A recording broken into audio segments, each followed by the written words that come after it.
Iran का बेहद शर्मनाक फैसला। जी हाँ दोस्तों, ईरान ने कुछ ऐसा फैसला किया है जिसने पूरी दुनिया के मुसलमानों का सर शर्म से झुका दिया है। जहाँ ईरान इजराइल के बीच जंग खत्म होने के बाद किसी ने नहीं सोचा था कि ईरान अपने ही मुसलमान भाइयों के साथ कुछ ऐसा सलूक करेगा। जो मुसलमान भाई ईरान के ही पड़ोसी देश से रेफ्यूजी बनकर ईरान में आए थे, उनके साथ ऐसा रवैया अपनाया जिसे देखकर हर कोई हैरान है। इसकी वजह से पूरी दुनिया के मुसलमानों के दिल में बेचैनी है, फिक्र है कि ईरान आखिर ऐसा क्यों कर रहा है। जिस बात की तरफ मैं आप लोगों का ध्यान दिला रहा हूँ वो ईरान का रवैया है अफगानिस्तान के उन लोगों के साथ जो ईरान में रेफ्यूजी बनकर रह रहे थे।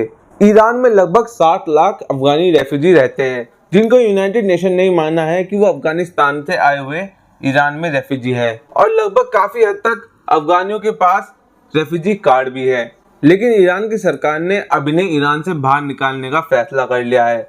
इनको बसों में भरा जा रहा है और ईरान अफगानिस्तान के बॉर्डर पर ले जाकर छोड़ा जा रहा है। पुलिस रात में इनके घरों पर छापामारी करती है, इनको पकड़ती है और कहती है कि तुम यहाँ से निकलो और अपने मुल्क वापस जाओ। यूनाइटेड नेशंस की एक रिपोर्ट बताती है कि लगभग 20 लाख अफगानी रेफ्यूजीज के पास कोई डॉक्यूमेंट ही नहीं, लेकिन फिर भी ईरान की सरकार ने उनको शरण दी और अब उनको ईरान से बाहर निकाला जा रहा है। और इसके पीछे का कारण बताया जा रहा है कि ईरान के अंदर जिस तरह इजराइल की जासूसी एजेंसी मोसाद का नेटवर्क बहुत ज्यादा फैल चुका है, उसमें अफगानिस्तानियों का काफी हद तक हाथ है। बीते कुछ हफ्तों से आपने भी इस तरह की खबरें सुनी होगी कि ईरान के अंदर इजरायली जासूसों को सजा दी जा रही है। यहाँ तक कि पासदारान इनकलाब की सबसे बड़ी फौज के चीफ जनरल इस्माइल खानी को भी मोसाद के एक एजेंट के तौर पर देखा जा रहा था। जब मोसाद ने एक्स प्लेटफॉर्म पर ट्वीट करते हुए बताया कि खानी हमारा आदमी नहीं है, तो ये बहस और ज्यादा तेज हो गई। अब मोसाद के नेटवर्क फैलने का जिम्मा ईरान की सरकार ने अफगानी लोगों पर डाल दिया है और उनको चुन चुनकर ईरान से बाहर निकाला जा रहा है। जैसे ही ईरान इजराइल के बीच सीजफायर होता है तो ईरान की पुलिस ने अफगानी लोगों के घर पर रेड डालना शुरू कर दी। किसी को खींचा जा रहा है, किसी को पकड़ा जा रहा है। जैसे भी हाल में अफगानी लोग हैं उनको उसी हाल में बसों में बिठाकर बॉर्डर पर ले जाया जा रहा है। ईरान और अफगानिस्तान की जो सरहद है दारुस्सलाम, वहां पर कभी 4, कभी 10, कभी 8 बसों में लाकर अफगानी लोगों को छोड़ दिया जा रहा है। अब सवाल ये बनता है कि लोग जाएंगे कहाँ?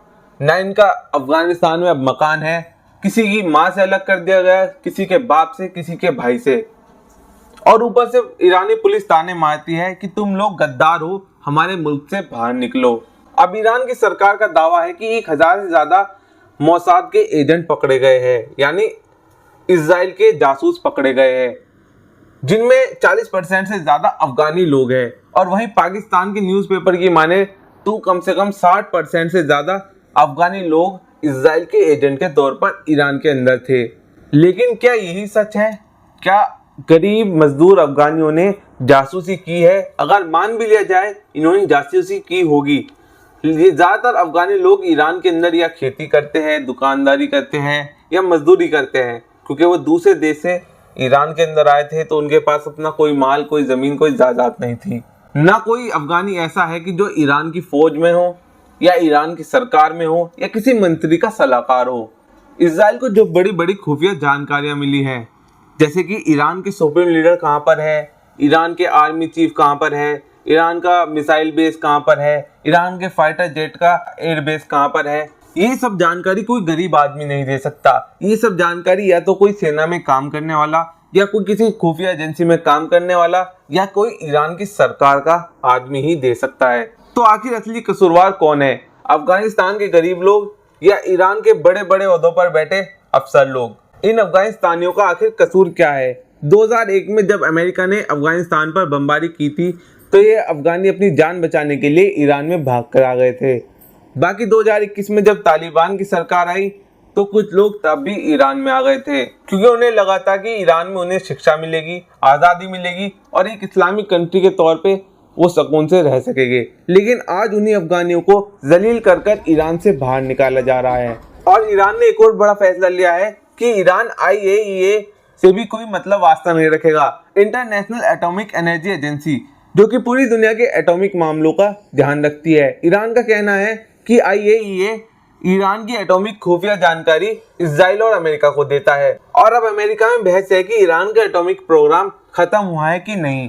पेंटागन कहता है कि ईरान का एटॉमिक प्रोग्राम सिर्फ 2 साल पीछे गया है, वहीं ट्रम्प कहते हैं कि उन्होंने ईरान का एटॉमिक प्रोग्राम बिल्कुल खत्म कर दिया है। जिसके बाद ये सवाल उठता है, क्या ईरान पर अमेरिका फिर से कोई हमला कर सकता है? क्या अफगानिस्तान के लोगों की और दुश्वारी बढ़ेगी? ईरान को अपने फैसले पर दोबारा सोचना चाहिए। अफगानिस्तान के जो गरीब लोग वहां पर रेफ्यूजी बनकर रह रहे थे, जिनका अब सब कुछ ईरान में ही था, उनको निकालना बिल्कुल सही नहीं है। ईरान को अपनी फौज के अंदर, अपने सिस्टम के अंदर, अपने सरकार के अंदर देखना चाहिए कि कौन मोसाद के लिए जासूसी कर रहा है, उनको ढूंढे और उनको सजा दे। और बेकसूर अफगानिस्तानों को इस तरह निकालना जलील कर ये इंसानियत नहीं है और इस्लामियत तो बिल्कुल भी नहीं। अब आप ईरान के इस फैसले को कैसे देखते हैं, कमेंट बॉक्स में जरूर बताइएगा। चैनल को सब्सक्राइब कर लीजिए। मैं तरकीब नैय्यर अलविदा लेता हूँ।